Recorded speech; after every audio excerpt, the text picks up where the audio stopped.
Okay, thanks very much, everybody. I really appreciate the opportunity to be here and to talk to you guys. It's an honor and it's a pleasure, and it's actually because of you guys that I have the opportunity to spend all day, every day, researching some of the things that I'm going to talk to you about today, and that I hope will motivate you and inspire you to go out and do something. So the subject of my talk is the war on America, and war is a pretty strong word. It's it conjures up images of death and dying. But I don't think it's too strong of a word to describe what's happening to our country right now and the forces that are arrayed against us. There is a war against America, and it's raging all day, every day, 24 hours a day, 7 days a week. And it's been going on for generations, actually. That's how we ended up in the state that we're in. This didn't happen by accident. It was a coordinated assault on our nation and on everything that it was founded on. So it's obviously not just a war on America. It's also a war against you personally, and against your children, and against your country, and against your family. It's a war against liberty and against our Constitution. And outside of America, it's also a war on the people of Europe and on the people of Africa and the Middle East and China. And some people have actually experienced this war up close and in person. A lot of people have died as a result of this. Ed mentioned hundreds of millions of people. It's a conservative estimate. If you think of all the people that the communists and the socialists murdered in the last century, it's a lot of dead people. People just like us, actually. Just like our kids, just like our parents, just like our sisters. And it's hard to wrap your mind around that. It's a huge thing. And we don't want that to come here, right? We don't want anything like that. We don't even want to think about it. But the fact is, the war is going on, and it's going to come to our doorstep. And you could even argue that it's already here. So, this is a war against a lot of things. It's a war even against humanity. And believe it or not, it's a war against God. And I know that sounds quite ridiculous, waging war against God. But the Bible tells us in Psalms 2 that the kings of the earth conspire against the Lord and against His anointed. And I take comfort from that verse because you know how God responds to this little war. He laughs at them. So, that's a source of encouragement to me, and I think it should be to all of us. There's a higher power than all these little conspirators and their war. But that doesn't absolve us from our responsibility to do something about this. The Bible also commands us to reprove evil and to expose evil, and we have a duty to expose this and to resist this evil as best we can in whatever ways we can. So divine intervention is, of course, a possibility, but for us to sit back and just expect that to come, I think, would be an abdication of our responsibility to ourselves, to our family, to future generations, to those who came before us, to those who sacrificed their lives to bequeath our liberties and this country to us. So we need to face the reality that there is a war going on against us and our families and our liberty. It's a war that's global in scope, and if we lose this war, we are heading towards some very, very dark times. We're going to lose our liberty. What remains of our prosperity, I should say, is going to disappear along with it. And, the consequences of that, we need to think through it. No more First Amendment to say what we want, to worship how we want. No more Second Amendment to defend ourselves. No more Fourth Amendment, Fifth Amendment, Sixth Amendment, none of that. We'll do what we're told when we're told, or we'll face the consequences that other people have faced. And once our liberty and our sovereignty are gone, they're not coming back, right? If we lose, it's not going to be, next week we'll take care of this, and then we'll solve this problem. That's not going to work. Once it's gone, it's gone. So we need to take the opportunity now, while we still can, while we have lawful means to resist this evil. We need to do that. And we need to do it as if our lives and our liberties and our families depended on it, because they do. So tonight I want to talk to you about a few issues. Time constraints obviously prevent us from getting into everything, but I want to explore 3 issues in particular that I think are kind of representative of what's going on. You won't get the complete picture tonight. I won't have time to get into the Federal Reserve and the dollar and the wars and so many issues that we need to talk about, that we need to be educated on. But I will talk about some of the areas where I think, I might say I have a little bit of expertise, areas that I've looked at up close and personal, things that I've spent a lot of time studying. And I hope that you'll find it useful. Let's see if I can, there we go. So we're going to talk about dumbed down education. That's the subject of the book that I co-authored with Dr. Blumenfeld. The American people did not get this ignorant by accident. To believe that is, quite frankly, ridiculous. This was a plan. It was orchestrated. We have the primary source documents showing it. And I hope that you will educate yourselves on this, because really the future of our nation actually depends on this. If they manage to get the minds of the young, that's it, right? Every dictator has always understood that. That's why they've had such an obsession with using the schools to indoctrinate the children. So we need to understand that if we are going to make it out of this. Of course, I'll talk about the climate hoax and the sustainable development hoax. These are some more issues that I've had a chance to observe up close and personal. I've been to a few of these UN climate summits. I went to the UN Sustainable Development Summit down in Rio de Janeiro a few years ago. So I've seen what these people are up to. I've seen what they say, and I want to share a little bit of that with you. We'll talk about the refugee crisis. I just got back from Europe a few months ago. We drove from Stockholm to Spain and then back to Stockholm. So we saw a lot of this actually right when all these terrorist attacks were going on in Paris. So, it was really something to behold, and I want to share a little bit of that with you guys. And we'll talk about kind of the process of building this so-called New World Order, which is their term, not mine. But I want to just explain kind of their modus operandi. Unfortunately, we won't have time to talk about the money, but we will talk about solutions and potential solutions that we can all do in our spheres of influence. So, crimes of the educators, how utopians are using government schools to destroy America's children. We mentioned Dr. Sam Blumenfeld. He was in this for 50 years, right? This was his passion. Because of him, there are thousands, maybe tens of thousands, hundreds of thousands, maybe millions, I don't know, of children in this country who can read, maybe some of your own children. It's because of Sam's research that my children can read. And that a lot of children in my community, people that I know, can read. If it had not been for Sam's work, we would have had no idea. Our children would have been just as damaged as the ones coming out of government schools today. So we'll talk a little bit more about that. Now, Crimes of the Educators, it's a strong title, I realize that. And some of the crimes that we identify are very strong as well. So what Sam and I concluded is that the education establishment is quite literally a criminal enterprise in the truest sense of the word. I'm not using hyperbole. It is a criminal enterprise, and we identify specific prosecutable crimes that are being perpetrated every day by the education establishment, which is, of course, one arm of the broader establishment. And treason is the first and most serious one. We argue that the deliberate dumbing down of a nation for the purpose of overthrowing its system of government and its liberties is treason. It's part of the war against America. If you're an American and you're waging war on your own country and your own constitution, you're committing treason. And I think the people who have orchestrated this situation that we find ourselves in meet that criteria very well. Child abuse, another strong term. But we argue that deliberately harming the mind and the spirit of a child is child abuse. And what the modern neuroscience shows is that this quack literacy that we'll talk about in just a minute is actually physically damaging the brains of children. So this is child abuse in our view, and it needs to be stopped. Contributing to the delinquency of a minor. I think a lot of people would be shocked and appalled if they saw the pornographic so-called sex education that's taking place in the schools. And this is now moving to a global level. We'll talk a little bit about that. They want to teach 4-year-olds things that I would not mention in any company, much less in front of you gentlemen and ladies. It's mind-boggling what's happening, and we consider this a crime. The direct effect of this kind of pseudo-education is to encourage children to go out and have premarital sex, which leads to abortions and venereal disease. It's just so much wickedness. It's hard to wrap your mind around it, and we talk a little bit about that in the book. Destroying belief in biblical religion. The Bible tells us that the fear of the Lord is the beginning of wisdom.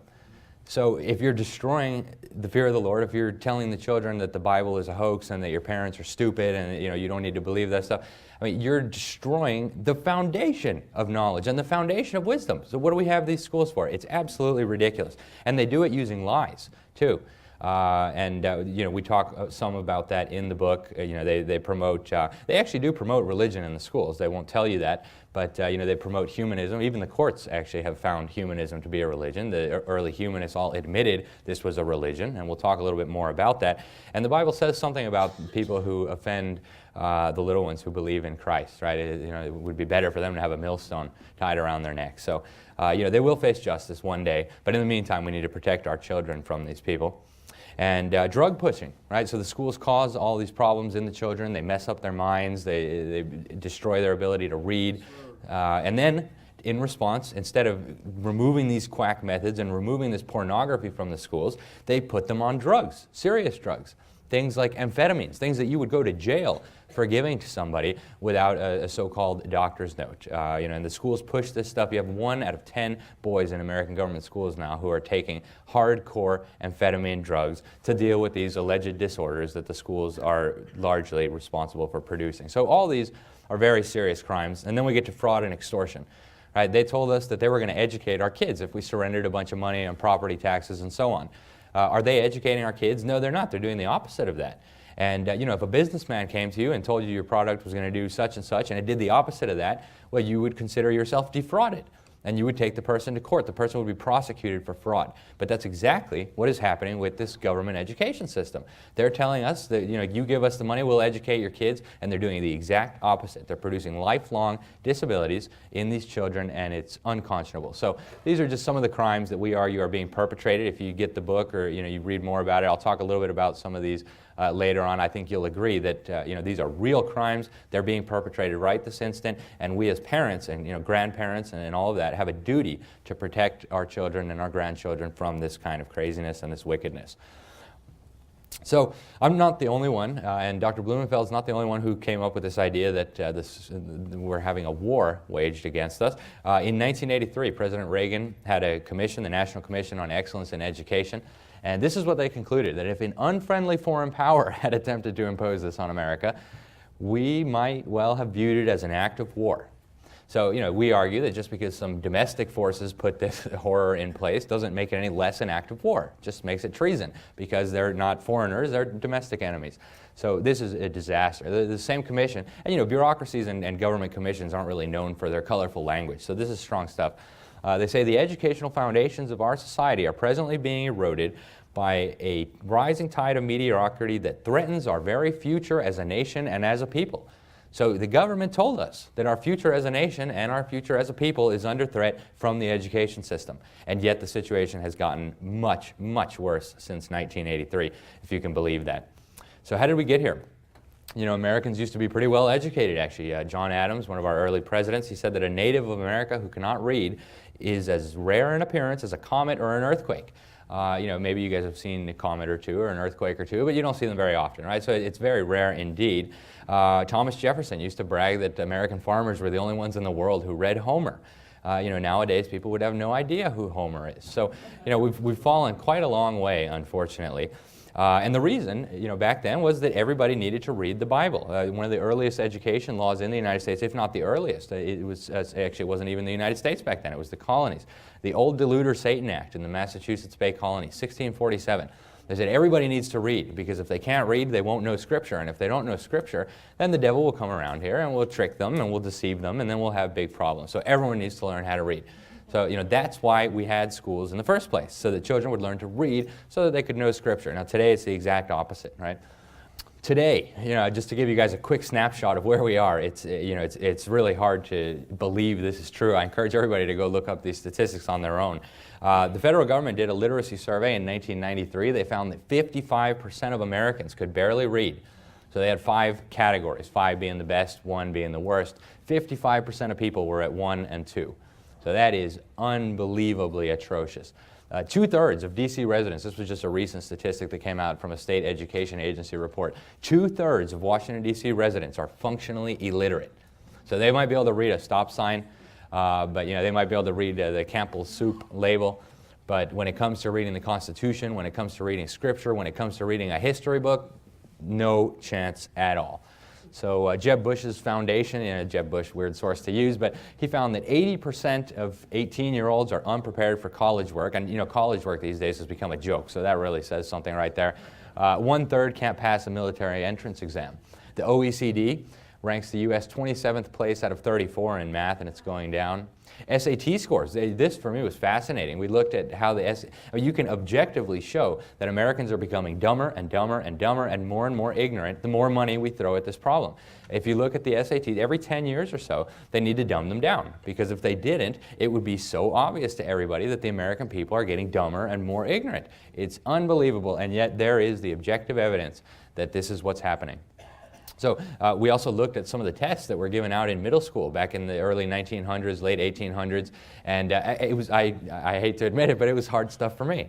It was really complicated math, history, climatology, geography, mind-boggling that, 7th and 8th graders could do that back then. Today, college professors would really struggle with a lot of that. So how did this happen? I'm going to give you guys a very brief summary of how we got to this dismal situation. Here's one of the guys who got us started on this road. His name is Horace Mann. He was the first ever education secretary that we had in the U.S. He was the education secretary of Massachusetts, and he was appointed in 1837.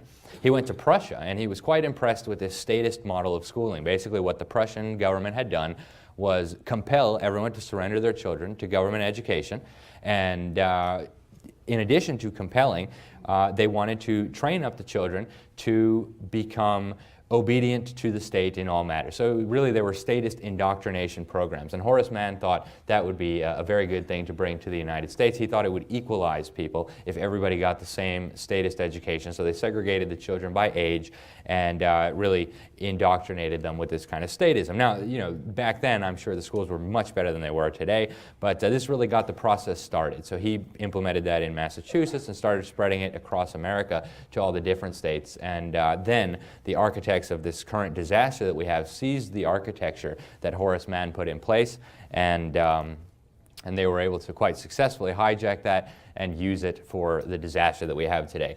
This really deserves, a week worth of talk, but I'm going to try to condense it into one slide because it's so important that people understand this. I encourage you to, if you have kids, if you have grandkids, you need to understand this. It is absolutely crucial. So, Mann pushed what's called today the whole word method. Sometimes it's called the look-say method or the sight word method. Basically, to put it in a nutshell, it's trying to teach the reading of English as if it were Chinese. So you get the kids to memorize whole words as if they were symbols. You see the little picture here. You've got the picture of the fish and then fish written under it. You've got the picture of the fork and then fork written under it. So in this method of reading, you would look at that word and you would memorize it as if that was one symbol in and of itself, as opposed to a group of symbols, each one representing a sound. Now that's phonics, where each letter has one or more sounds associated with it. You learn how to combine them, and then you can read any word. If you learn to read using this quack sight method, well, then you can read the words you've memorized, sort of, not even that well. But when you get to a word you don't know, you're going to struggle. You're going to have to guess it from the context cues and all this other quackery they talk about. So Mann was actually the original proponent of this.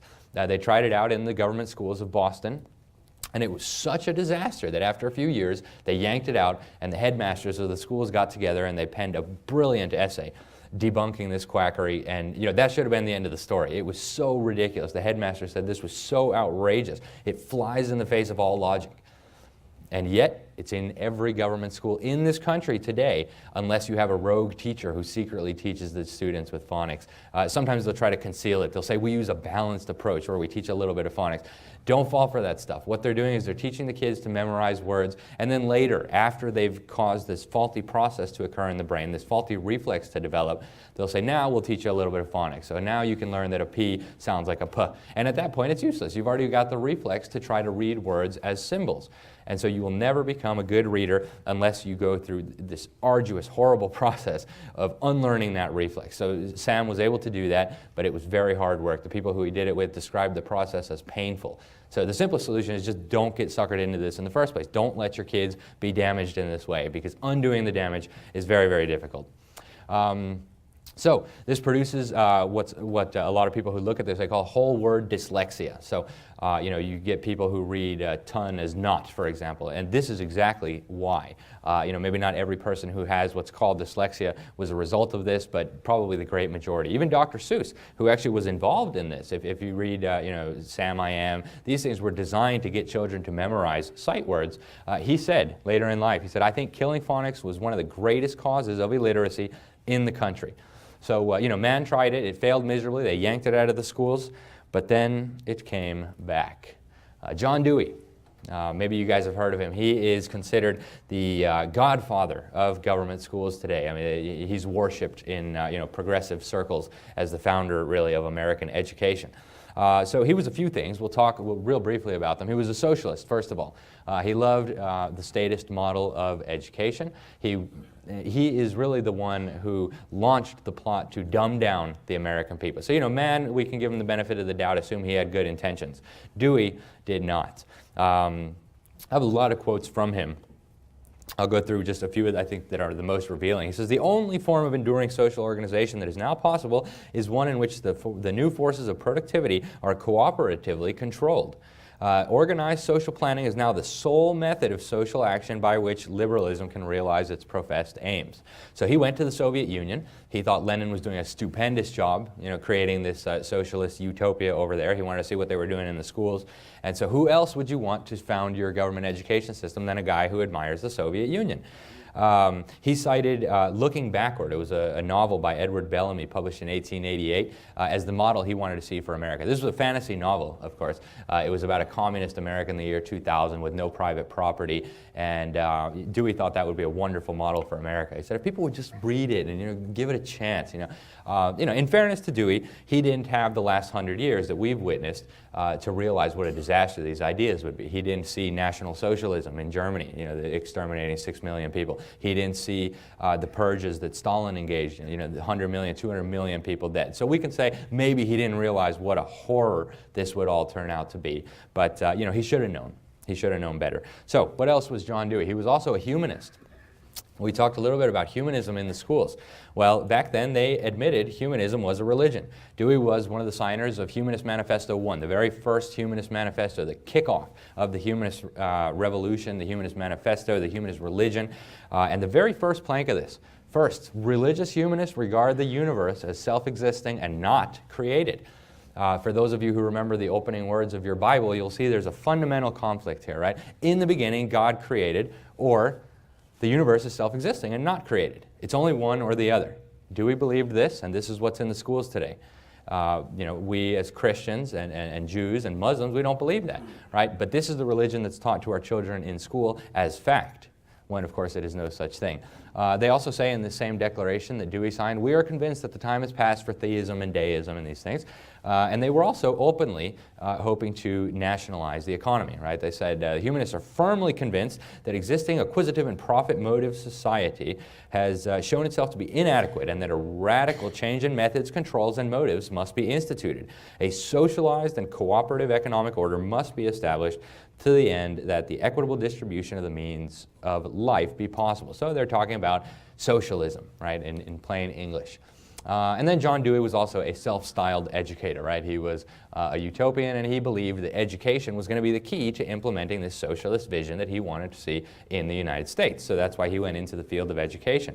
He said education is a regulation of the process of coming to share in the social consciousness. Is that why you send your kids to school? No, I didn't think so, right? I don't know anybody who sends their kids to school for that.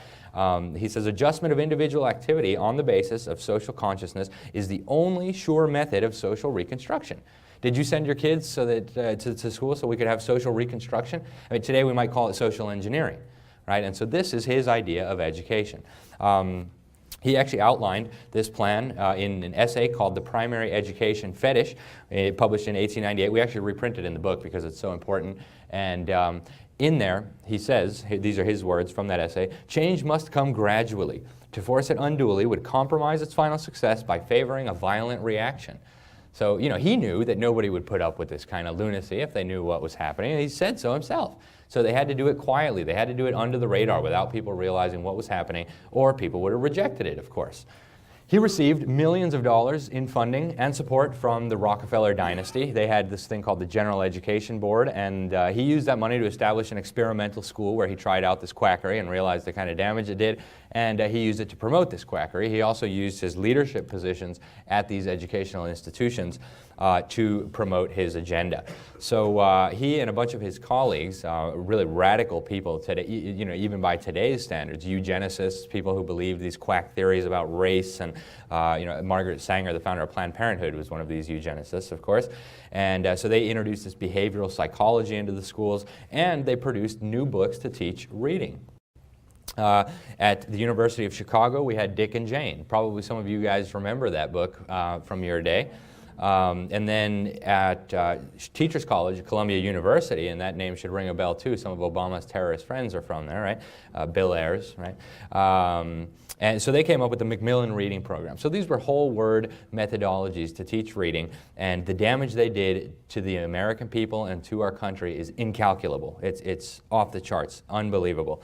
So again, with Rockefeller money, they promoted these books, and it started to take off after World War II because there was all this money floating around and all the schools could buy new textbooks. So this quackery was actually exposed again in 1955 by Rudolf Flesch. He wrote this book, Why Johnny Can't Read, and a lot of parents were outraged, right? The schools didn't want to change anything, but parents were so furious when they realized why their children couldn't read that there was this kind of uproar. And it wasn't the first time these had been exposed. Remember, the Boston schoolmasters had exposed this as quackery 100 years earlier. And actually there was people in between then who also attacked this as quackery, and yet it persists to this day, even though we know, neuroscience, we can do brain scans now, we can see the physical damage that this is doing to the minds of children, and it continues. So, there's only one possible explanation of that, and that's that these people know what they're doing, and they're doing it deliberately. This is the outcome that they want. So, how did we get the feds in the classroom? Well, the 10th Amendment, of course, prohibits the feds in the classroom, right? But that never stopped the feds, at least not in recent generations, thanks to this dumbed-down education. But in 1965, they figured out, if we send a little bit of federal funding, we can really start hijacking education policy, curriculum policy, and what goes on in the schools. And so that was really the camel's nose under the tent, so to speak, and it only got worse from there. In 1979, Congress made the Education Department a cabinet-level department. Jimmy Carter had promised it to his union buddies at the National Education Association. That's a whole other can of worms. Dr. Blumenfeld wrote a fantastic book about the NEA. If you're interested, The Trojan Horse. It blew my mind, I'll tell you, when I read it. You think it's bad, you don't know the first thing. It is so bad you can't even imagine. So the budget went from $14 billion back then to $77 billion today. Of course, the children are dumber and more ignorant than ever before, and we're spending more than ever before. And today we have federal guidelines on everything from sexual education to discipline to school lunches to the gender of the textbook writers to everything you can think about.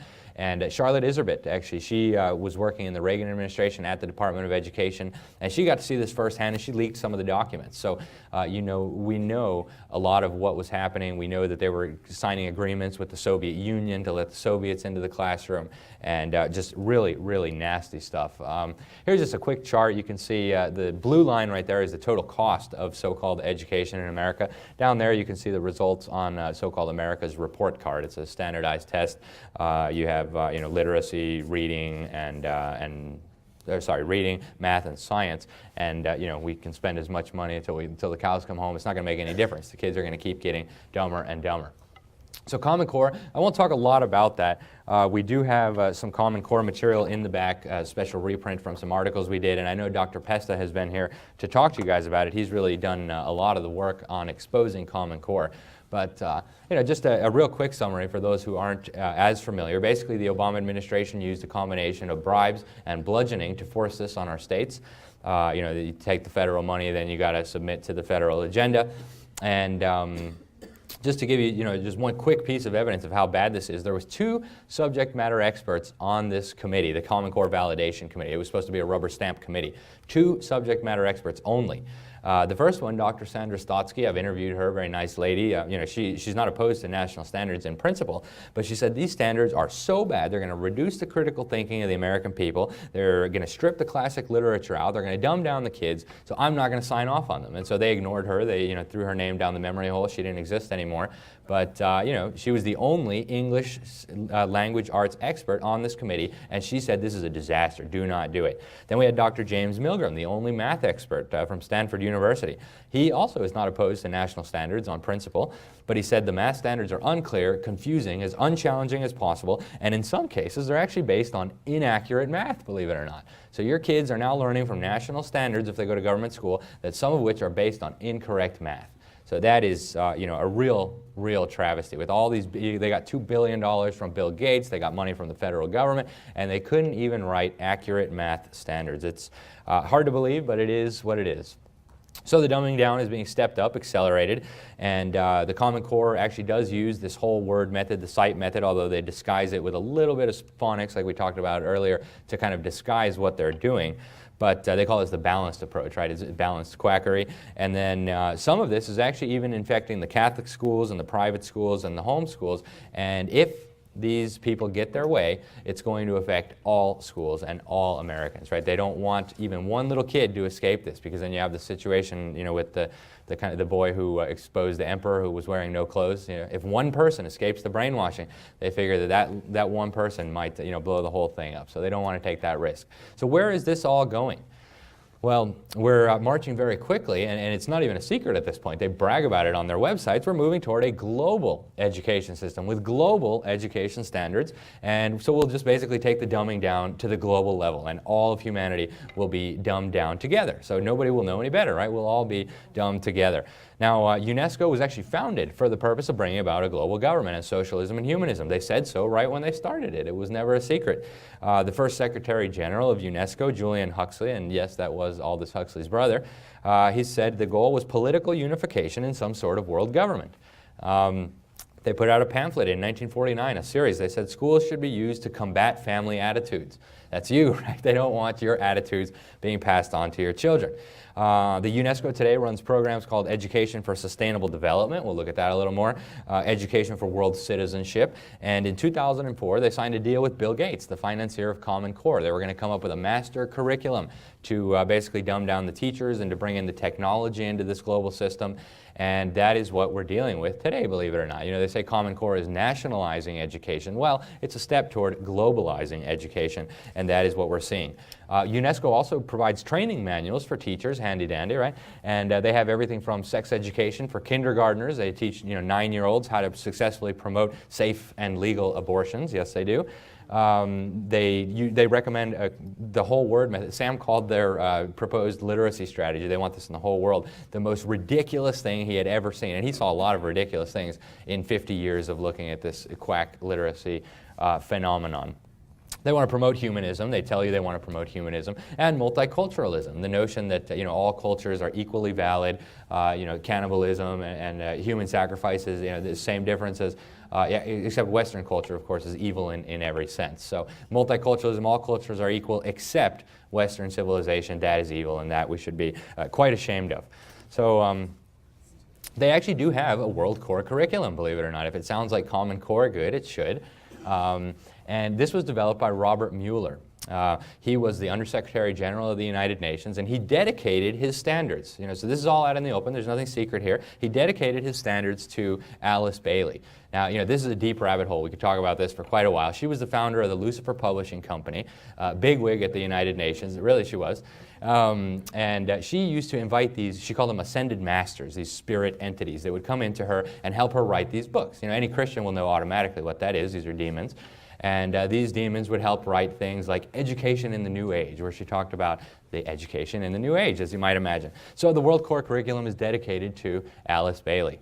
So the core must teach the child to see himself or herself as a part of the greater whole. So that's where we're moving. The current head of UNESCO is an actual communist. She came from the Bulgarian Communist Party. Her father was the editor of the chief propaganda organ of the Bulgarian Communist Party, also a member of the Politburo.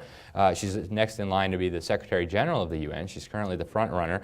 And her entire campaign team is actually agents from the state security apparatus in Bulgaria. Now, for those of you who don't know, the People's Republic of Bulgaria murdered at least 222,000 people, according to the world's leading expert on democide. So they tortured Christians, they threw people in the gulags.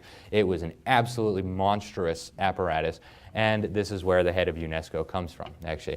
They changed the name of the party. It's no longer the Bulgarian Communist Party. Now it's the Bulgarian Socialist Party. Same people, same deal, same ideology, and that's who's running UNESCO. So, who else would we want to educate our children than these people, right? Arne Duncan, he was the Secretary of Education until just very, very recently, a few months ago, Obama's Secretary of Education. You can go on the Department of Education's website and look up his speeches. I encourage you to do that because he talks about UNESCO as his global partner in this cradle-to-career education reform movement around the world. He says he's going to create green global citizens out of your children, and he's going to use education as a weapon to change the world. He actually quoted a communist terrorist saying that education was a weapon to change the world. And he's going to make your kids into green global citizens. And he brags about it openly. It's published on the Department of Education's website. So that's where we're going. Here's a quote straight from the United Nations. They have a toolkit for education for sustainable development. They say that generally, more highly educated people who have higher incomes consume more resources than poorly educated people who tend to have lower incomes. So in this case, more education increases the threat to sustainability. So do you suppose they want educated people? No, they don't, right? And they tell us so. This is, again, straight from the UN's website. So enough about education. We'll get straight into the climate and sustainability hoax. I apologize for the speed, guys. People always tell me I talk too fast. I have so much information I want to get to you guys, and hopefully they're recording. And if you didn't catch everything, maybe you can watch it again or something. But climate and sustainability.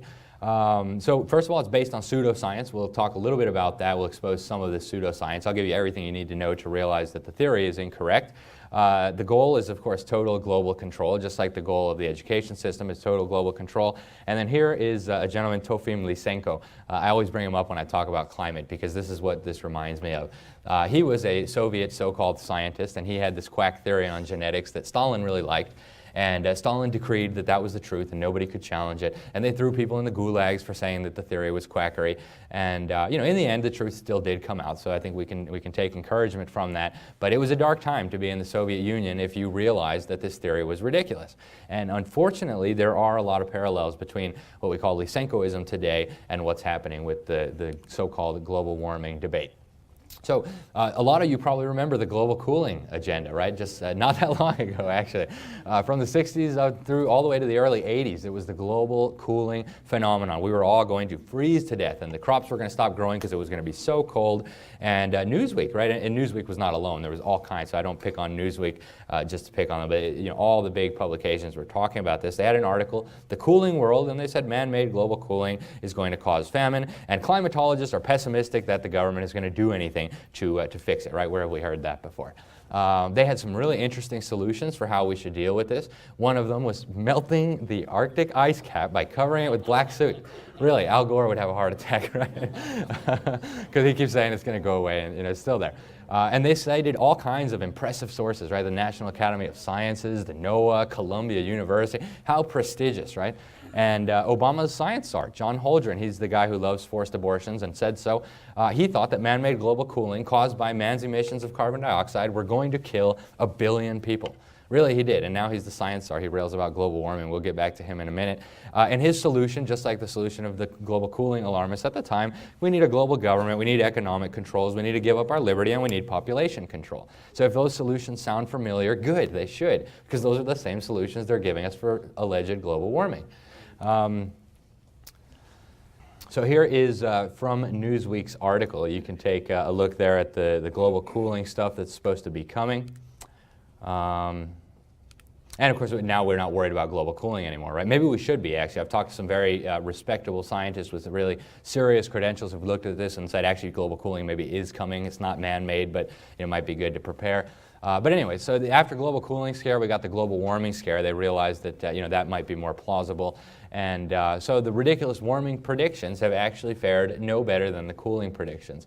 I've tried to find predictions that they've made that have come true, and trust me, it's hard. It's almost like God has a sense of humor, I tell you. They say something will happen, and then the opposite happens, really. It's mind-boggling how consistent it is. So you had the alarmists such as Al Gore, NASA scientists, BBC. They all said that the Arctic was going to be ice-free by 2013. They said this in 2007. And then the NASA scientists said, maybe even that's too conservative. Maybe it's going to be before. We'll have to see. So, of course, 2013 came and went, and the Arctic is still doing just fine, right? Then Antarctica. They've been telling us for years that Antarctica was losing ice and it was causing sea level rise and blue. And this is in the UN reports. You can read it. They say the Antarctic is losing ice and it's going to raise the sea level. And then it turns out that no, that's not true. Actually, Antarctica has been gaining massive amounts of ice. Trillions of tons of ice have been gained on top of the land in Antarctica. And then the sea, we have the same thing. Actually, in recent years, we've had world records. Since records began, we have never had so much sea ice around Antarctica. It's really extraordinary. They said it was going to disappear, and so God gave us record Antarctic sea ice. So here is a global warming ship. They went to go study global warming in Antarctica in the summer. They were going to show us how the ice was gone. Really, I promise it. So there they are. They got stuck in the ice. Really, really funny. And I think it's a perfect metaphor, right? They had to fly out with helicopters and all kinds of ice-breaking shit, guzzling fossil fuels, hydrocarbons to save these guys. And I think they bought some carbon credits to offset their emissions. But it was really funny. Really, really funny story. And so here's really everything you need to know to understand that their theory is wrong, right? They told us that as CO2 concentrations in the atmosphere increased, warming was going to increase and accelerate. Well, that didn't happen. We have satellite data and we have weather balloon data that show we have had no observable global warming in 18 years, maybe 21 years, depending on how you look at it, 58 according to the weather balloons. And that means that every single model that the United Nations has based its predictions on was wrong. They made 73 models to calculate what was going to happen. Every single one predicted warming. Here's the average of them, that red line there. That's what was supposed to happen based on the average of UN models. Down there on the green and the blue is what the observable evidence shows us. So a monkey rolling a set of dice would have actually had a much better chance of predicting what was going to happen to temperatures than the United Nations, really. It discredits their theory. So they've come up with new theories to explain this. They're having a really tough time. But they say that the ocean ate my global warming. That's the preferred excuse right now. They say that the heat is hiding somewhere down there and we didn't forecast this, but it really is there, trust us. And some leaked documents, we found out that the Obama administration was pressuring the UN to include this ocean ate my global warming theory in their report. So there you have it. If their theory was correct, we should have had increased warming. We didn't have increased warming, therefore their theory is incorrect. Now we have climate change, right? So, then if it gets colder, warmer, it'll always be climate change. But, this goes right to, it's so simple, right? The null hypothesis is that the climate has always changed. We've always seen the climate changing, right? It has always changed. It's gotten colder, it's gotten warmer, different things have happened. And so we would expect that to continue, right? Now, if humans are having some effect on this, then the burden is on the alarmists to show that. And unfortunately for them, fortunately for us, they have not succeeded because that's a very, very tough job. Here we have some of this evidence of climate change. That right there is a Viking church that was built in Greenland back when the Vikings were farming on Greenland. Good luck trying to farm on Greenland today. It's way too cold. So there you go. Climate change at work, climate change long before your SUV was on the road, there was climate change, right? So the Vikings eventually had to move. So the real agenda here is demonizing carbon dioxide. Now, you probably heard Obama and Al Gore and the UN talk about carbon pollution, right? It probably sounds really scary. Nobody likes pollution, and carbon sounds scary, but really, carbon dioxide is the gas of life. Talk to any scientist who knows what they're talking about, and they will tell you carbon dioxide is the gas of life. It is essential to all life on this planet. The plants need it. You exhale it. Carbon dioxide is crucial to life. Without it, everything is done. We're cooked, right? There's no more human beings, no more plants. It's over.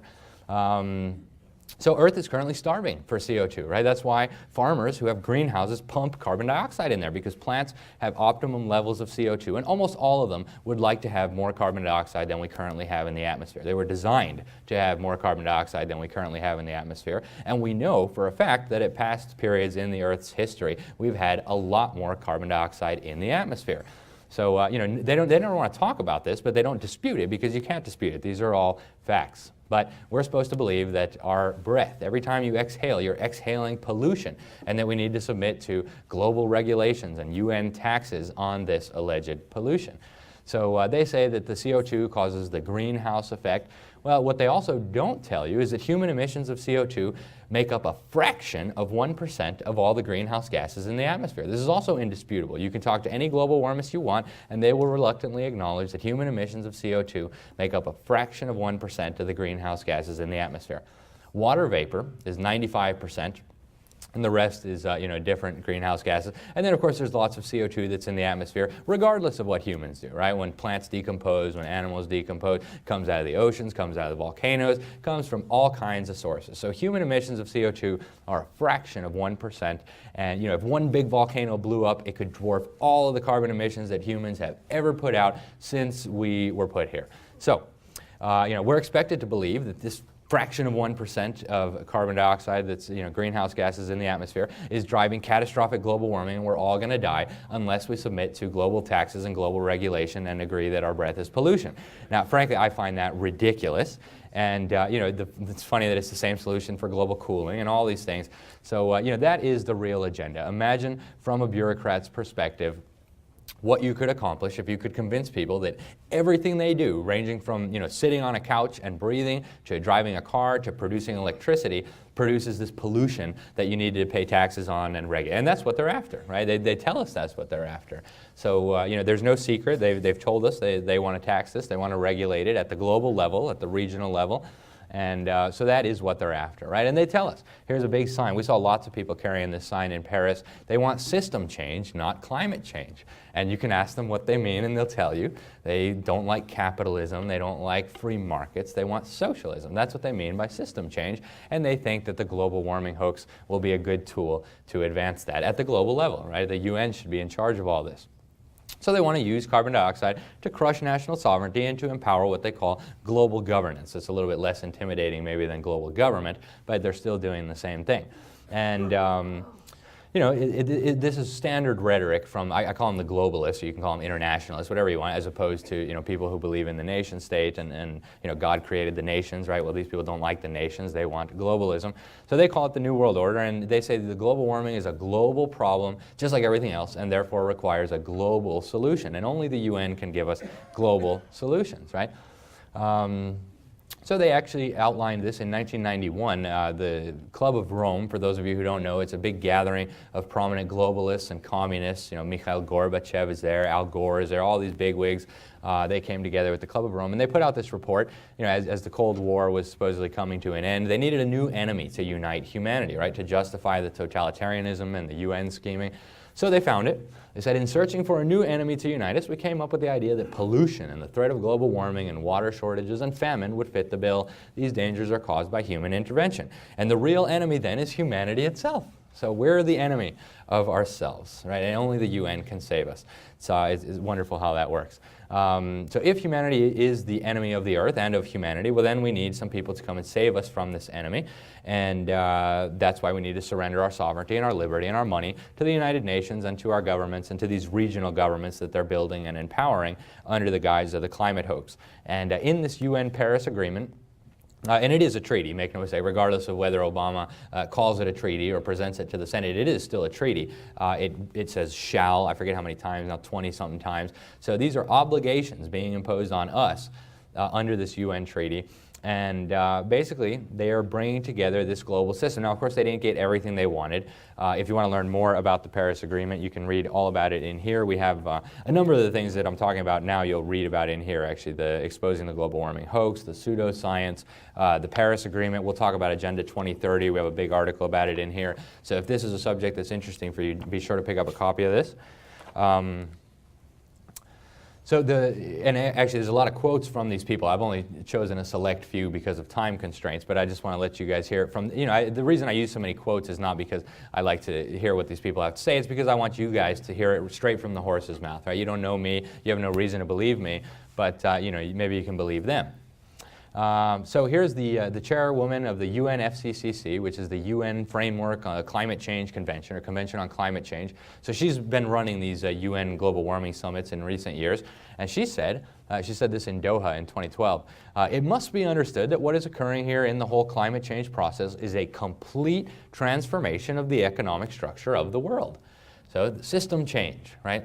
Complete transformation. Obama talks about a fundamental transformation too. This is at the global level, right? It's not just fundamental transformation of America. This is of the whole world. These guys are ambitious. And because every economic activity produces CO2, again, just sitting, all of you guys are emitting CO2 right there. So basically everything needs to be controlled under the guise of dealing with this supposed problem. Here's some more. So governments need to decide what kind of energy we're going to use, if we're going to be allowed any, right? No nuclear power, no hydrocarbons, so maybe we're going to power it all on unicorn poots and rainbows, who knows. But they talk about carbon budgets for individuals and for nations, right? So nations are going to get carbon budgets and individuals will get carbon budgets. After you've used up your carbon budget, then you're in trouble, right? Because again, breathing emits CO2, so then that's a big problem. But here's the Prime Minister of India, and to his credit, he said, you know what, I don't care what you guys say, I'm going to build lots of power plants because my people need energy. But he also said that justice demands that with what little carbon we can still safely burn, developing countries are allowed to grow. So what happens if America can't burn any more carbon, or carbon dioxide, the gas of life? Well, it's not a pretty picture, we can put it that way. Here's another guy, Ottmar Edenhofer. He was the co-chair of the UN IPCC working group, and he was a lead author. The IPCC is the Intergovernmental Panel on Climate Change. These are the pseudoscientists running the UN's climate science. And he says, one must say clearly that we redistribute de facto the world's wealth by climate policy. One has to free oneself from the illusion that international climate policy is environmental policy. This has almost nothing to do with environmental policy anymore. So, they tell us they're saving the environment, but then at the same time, they tell us this has almost nothing to do with the environment. It has to do with redistributing your wealth to third world dictators, right? They're not even talking about redistributing it to the poor people who actually might benefit from it. They're talking about redistributing it to the dictators who made those people poor. And this was very obvious at the UN summit. My colleague and I from the New American, we got there, and the dictator, the cabal, I call it the dictator cabal, it was the G77 plus Communist China, 134 governments, mostly dictatorships. Communist China, the worst mass murderers in the history of the world. They put out a press release. They sent it to all the journalists, and they said, we're not going to play here unless all the Western countries agree to give us $100 billion per year in reparations for global warming. So, and that's just to start, right? They wanted to scale it up after that. And of course, that's what's in the Paris Agreement. Starting in 2020, Western countries need to give $100 billion of your money per year to this fund, and this fund is going to distribute it to the dictators who have impoverished and enslaved the peoples of the third world. So it's, it's really actually a very sick agenda. It's a dangerous agenda, and it's going to affect all of us, right? I mean, it might be worse for the people in some of these countries, but we're going to suffer quite a great deal as well. They've been pretty frank, too, about what they would like to see. This same woman, Figueres, the chairwoman of the UNFCCC, she gave an interview to Bloomberg, and she said China was doing it right on global warming. She criticized America. She said all these political hurdles and Congress arguing and all these climate skeptics. China's got it right, where the dictator just says what happens and everybody obeys. In China, they also have the one-child policy. You have a lot of these maniacs who think we should have a one-child policy everywhere, right? They consider humans to be a problem. And so that's high on the UN agenda, right? They have a big population control apparatus. They have a UN population fund, and that is high on their agenda. Speech controls. These are a relatively new phenomenon in the West, and that's why I bring up Lysenko in the beginning. They are actually now working on, here in your state, your Attorney General, what's his name, Schneiderman, he is threatening and he is investigating climate skeptics, people who don't believe their little theory, to prosecute them. And he said that maybe fines aren't enough. So he was alluding to possible jail time for the heretics who deny their little theory. So that's how important this theory is to them. They're willing to rip the mask off and just go full totalitarian. They're subpoenaing nonprofit organizations. They want their emails, find out what they've been talking about on climate policy.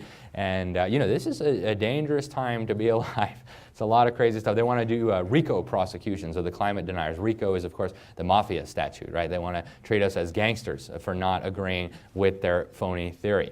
And so basically they want full, total control of life at the global level.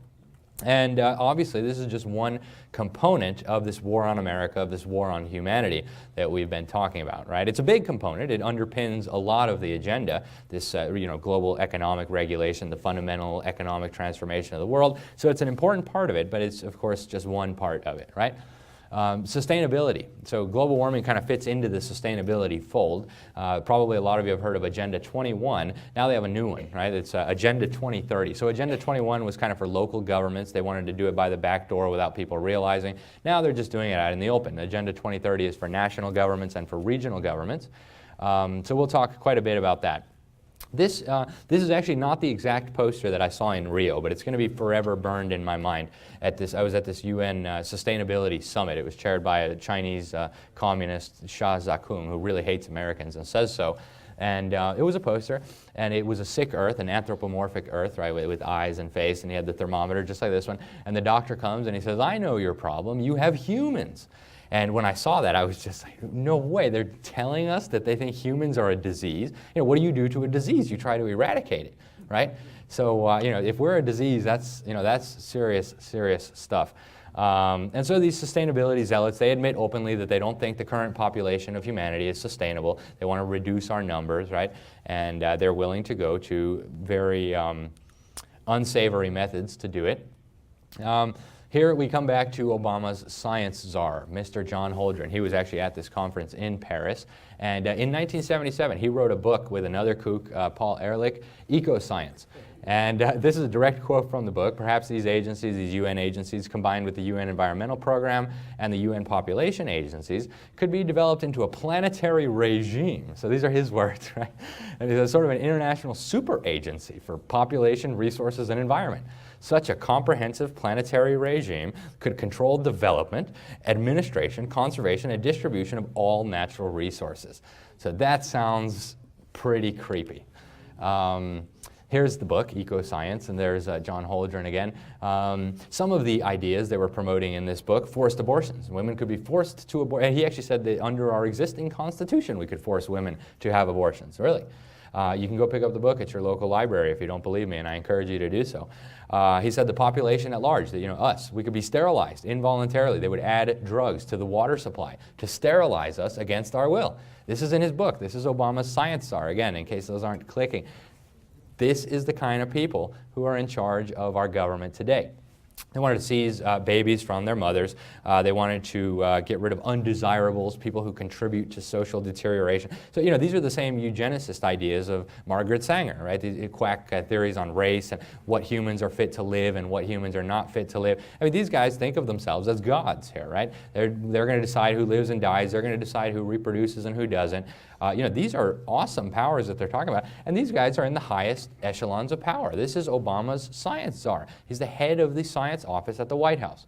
And of course, they wanted their transnational planetary regime to control the global economy and all that other stuff that we talked about. And he wanted an armed international police force. Who could forget the armed international police force?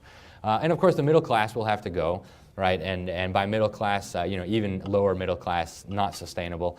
Here is Maurice Strong. He was the former head of the UN Environment Program. He was also part of the Club of Rome. Big guy. He ended up being a billionaire, and then he had to go flee to China because he got in trouble for embezzling money. He died there last year, I believe. But he said, and my colleague Bill Jasper was at the UN summit in Rio, 23 years ago, and he heard him say this. Current lifestyles and consumption patterns of the affluent middle class, high meat intake, fossil fuels, electrical appliances, home and workplace air conditioning, suburban housing, none of these things are sustainable, right? So no more suburban house, no more high meat intake, no more air conditioning.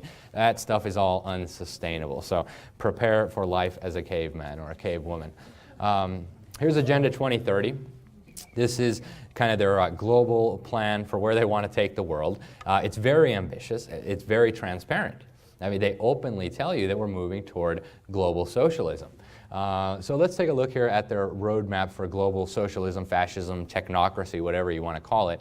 They say the slogans, transforming our world and nobody left behind. And that means nobody, right? They emphasize this over and over again. Not one person can escape from this agenda. And they say it over and over again in this document. Climate change and the CO2 war is, of course, a key component, but it's not alone. They refer to Mother Earth, right? We're going to heal Mother Earth by surrendering our liberty and surrendering our sovereignty to the United Nations. Islamic and communist dictators love this, right? In the article here, you can read it if you like, I quote some of the most brutal, barbaric dictators on the planet talking about how wonderful this is. I mean, the Castros, the Robert Mugabes of the world, they think this is a great plan. It's going to usher in a brave new world, as Robert Mugabe put it. Robert Mugabe, of course, is the dictator of Zimbabwe. No Senate ratification, right? So this is a super treaty, but Obama claims it doesn't need to be ratified by the Senate. It's a pseudo treaty. It is a treaty when it's convenient. It's not a treaty. Whatever it is, it's not going to be ratified by the Senate. And it's going to cost trillions. And they brag about the fact that it's going to cost trillions. They have reports. We got to go from billions to trillions to fund Agenda 2030. So what do they say in this Agenda 2030? I had to pick just a few quick highlights, and this was real difficult. So I encourage you to read it. It's actually not that long of a document. Goal number 10, they tell us we're going toward global socialism. We need to reduce inequality within and among countries. Right? So it's not enough to have wealth redistribution domestically. We need to have wealth redistribution globally. So global socialism, right? They're flat out saying it. To do that, it will only be possible if the wealth is shared and income inequality is addressed. And by 2030, we have to ensure that all men and women, in particular the poor and the vulnerable, have equal rights to economic resources. So, you know, if this sounds like the Soviet Constitution to you, good. It should, because this is where this kind of nonsense is lifted from. And, you know, despite all the nice rhetoric about ending poverty and stuff, we know where this leads, right? We've had 100 years to watch the effects of this. It leads to poverty, misery, mass murder, and terrorism. So we commit to making fundamental changes in the way that our societies produce and consume goods and services. How are they going to do that? Well, they're going to have to control the way that our societies produce and consume goods and services. They want to achieve universal health care coverage, right? So Obamacare on steroids. That includes vaccines for all, and no one shall be left behind. Universal mental health care for everyone who doesn't quite like this plan, doesn't think this smells right, you need some extra mental health care. Sexual and reproductive health care services for everyone. And you know, they don't even conceal it anymore. This actually is just code word for abortion, and they've told us it's code word for abortion. Hillary Clinton has told us this is code word for abortion. So global abortions, global mental health, global vaccines, global wealth redistribution, and of course they're coming for your children. And they tell you they're coming for your children. They say children and young women and men are critical agents of change and will find in the new goals, these Agenda 2030 goals, a platform to channel their infinite capacities for activism into the creation of a better world. Well, doesn't that sound nice? And then they get into more specifics. By 2030, we're going to ensure that all learners acquire the knowledge and skills needed to promote sustainable development, including, among others, through education for sustainable development. We already talked about what that is. Sustainable lifestyles, right? No air conditioning, no high meat content, no babies, etc. Human rights, and we'll talk about human rights in a little bit. Gender equality, by which they mean radical feminism. Everybody needs to go to the workforce, no more moms staying at home to take care of kids, none of that stuff. Everybody will be the same, everybody will serve the government. And nonviolence, global citizenship, and appreciation of cultural diversity. So, you know, just a quick side note on human rights here, because human rights sounds really nice. How could you be opposed to human rights? Well, go read the UN Declaration of Human Rights, and you'll get a much better picture of what they're talking about, because they tell you what they're talking about. Go to Article 29, and they tell you that none of these rights and privileges may be used contrary to the purposes and principles of the United Nations. So, I mean, that would be like having a First Amendment, and, you know, you have free speech unless your free speech isn't liked by Congress, the Supreme Court, the President, the state legislature. You know, it's a joke. So human rights are the opposite of real rights as we understand them here. And so that's why they want to ensure that all children acquire an understanding of their crazy human rights. So we'll talk real quick about the refugee crisis. Let's see how we're doing on time here. Oop. Okay, so the refugee crisis, we'll look at the numbers, the real agenda, fighting back. I think the first and maybe one of the most important things to understand here is that the refugee crisis was actually caused by the same people who are demanding that we admit millions and millions and millions of people from the third world. So if you understand that, you get a much better picture of what's happening here, because these are not humanitarians. These are the people who caused this chaos and this crisis to begin with.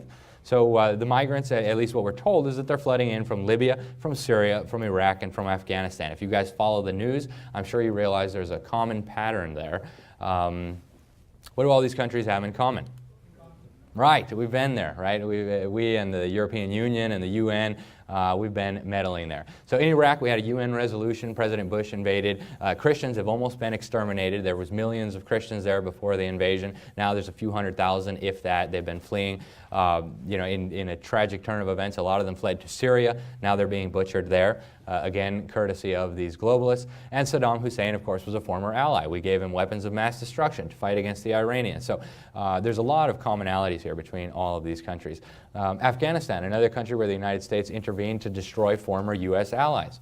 Right? The Taliban and Al-Qaeda were both allies of the American government. This, at this point, is common knowledge. Hillary Clinton was talking about it. So more commonalities, right? A lot of people from Afghanistan, at least saying they're from Afghanistan, are coming into Europe and are being resettled in the United States. Libya. In this case, Obama didn't even bother to ask Congress for permission, not even a fake declaration of war. He just said, well, the UN said they authorized force, and so I'm ordering our forces to go start bombing Libya to smithereens. And what happened? Well, he allied himself with Al-Qaeda. And I know that sounds ridiculous. We'll talk a little bit more about it in a minute. A lot of former generals, former military people, former intelligence agencies have concluded that Obama switched sides in the terror war. We went from being allied with Gaddafi against Al-Qaeda and these other jihad guys to being allied with the jihad guys and sending them weapons and helping them to overthrow our former ally Gaddafi. Don't get me wrong, Gaddafi was a monster, but it's just a bizarre situation here where we're going to join forces with Al-Qaeda to overthrow somebody who was helping us in the terror war, supposedly. And then we have, of course, Syria, right? Even back when Assad was still an ally of the U.S. government, Assad was helping in the terror war, right? He was torturing suspects for the Bush administration. The Bush administration was sending our tax dollars over to Syria to fund the opposition.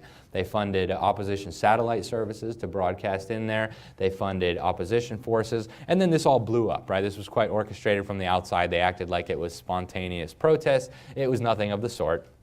And now we see Syria is just, it's rubble, right? It's a tragedy on a scale that I don't think any of us can really comprehend. It's so many dead people. It's so much horror. It's hard to wrap your head around it. So let's talk about this a little bit. Supporting terrorism. Well, bin Laden, of course, was a former U.S. ally. Back during the Soviet invasion of Afghanistan, the U.S. government, led, of course, by the same globalists, they decided to partner with the most horrible forces in Afghanistan under the guise of fighting against the Soviet Union. There was a lot of decent forces fighting against the Soviet Union. They were fighting off communist invaders who were trying to enslave them. And of course, the U.S. government chose the worst possible guys they could ally themselves with, the bin Ladens, the Talibans, the Mujahideen, and started sending them weapons and radicalizing them and giving them training and missile launchers and so on.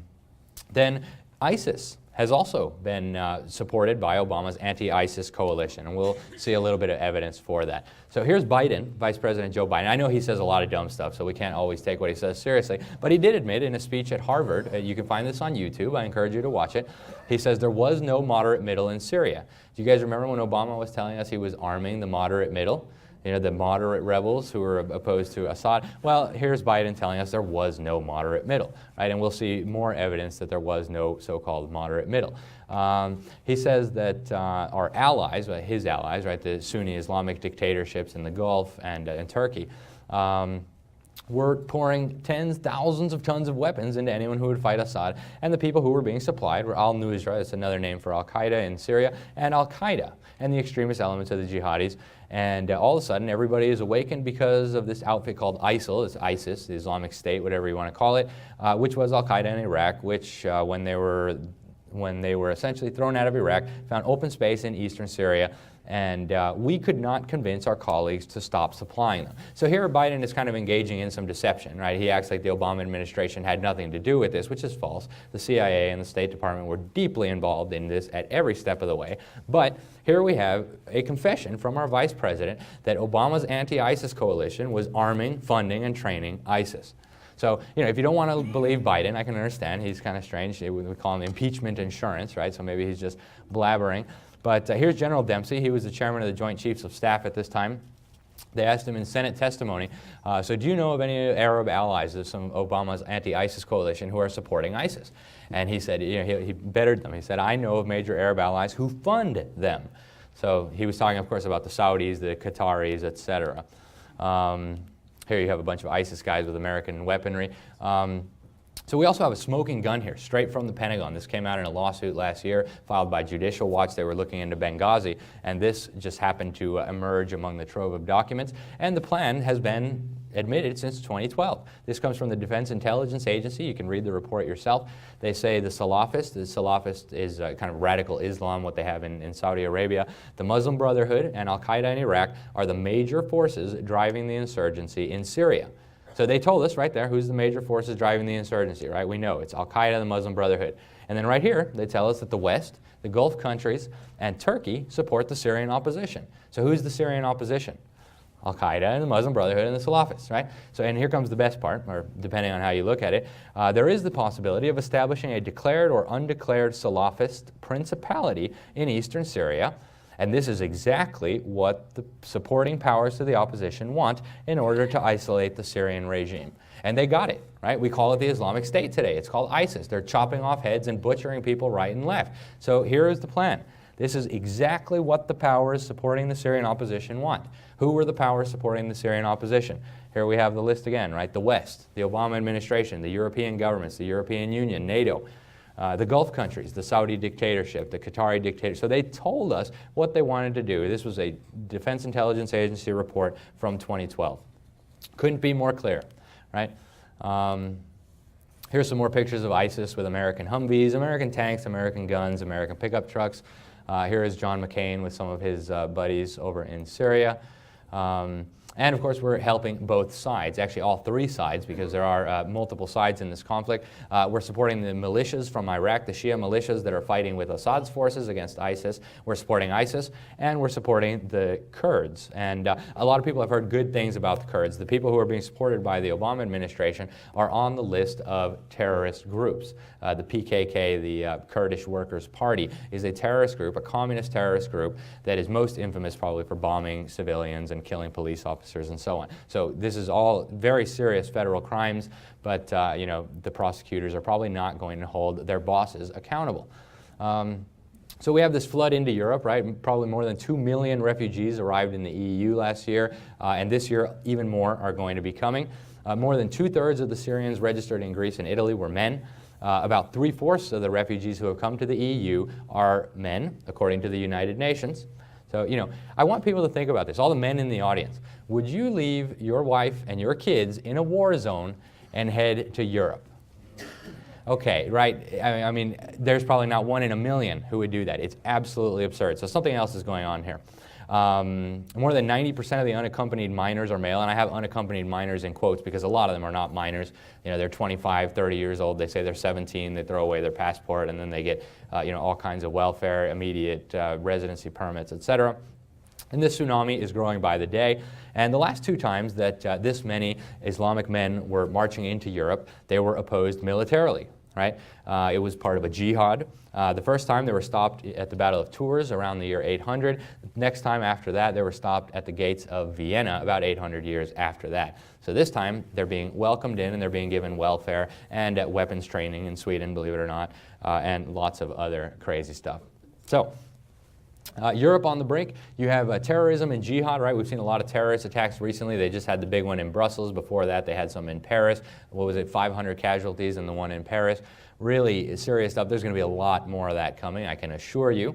And it's not an accident, right? These people are not stupid. The European Union is not made up of a bunch of idiots who said, oops, what have we done? Now we have a lot of terrorism, right? This was part of the plan all along. We've had mass sexual assaults. The big one happened in Cologne. You have more than 1,000 so-called refugee men were involved in a mass sexual assault at the train station there on New Year. And this has been happening all over. Now we're finding out that the police have been covering it up to get away with letting all this so-called refugees in. But this has been happening on a broad scale. We have these no-go zones. They're real. I've been there. You don't see any natives in these areas. You get a lot of nasty looks. It's open drug dealing, right in the center of town. Police don't dare to come in unless they come in multiple cars. These are real. There's a number of them in Sweden, in Germany, in France. They're proliferating in Belgium. And we're going to be seeing a lot more of that, of course, with all these new arrivals. You have Pakistani gangs in the United Kingdom. We're grooming hundreds of children, some as young as 13. Nobody wanted to do anything about it because nobody wanted to be called racist or xenophobic or anything. So they just let this happen for a long time. The government was aware of this for a long time, but they didn't want to be undiverse. You have towns now in Germany where locals are outnumbered by refugees. And at the current rate in Sweden, if refugees or so-called refugees keep arriving at this rate, native Swedes will be a minority in their own country within 15 years. So, this is a huge flood of people, and nations are literally at risk. Nations that have existed for thousands of years will exist no more if this continues. Now, presumably this can't continue indefinitely. The whole thing would fall apart. But if it did, Swedes would be outnumbered very quickly. The burden on taxpayers is incalculable, and it's getting worse. So here is Mr. Gaddafi, total lunatic, bloodthirsty monster.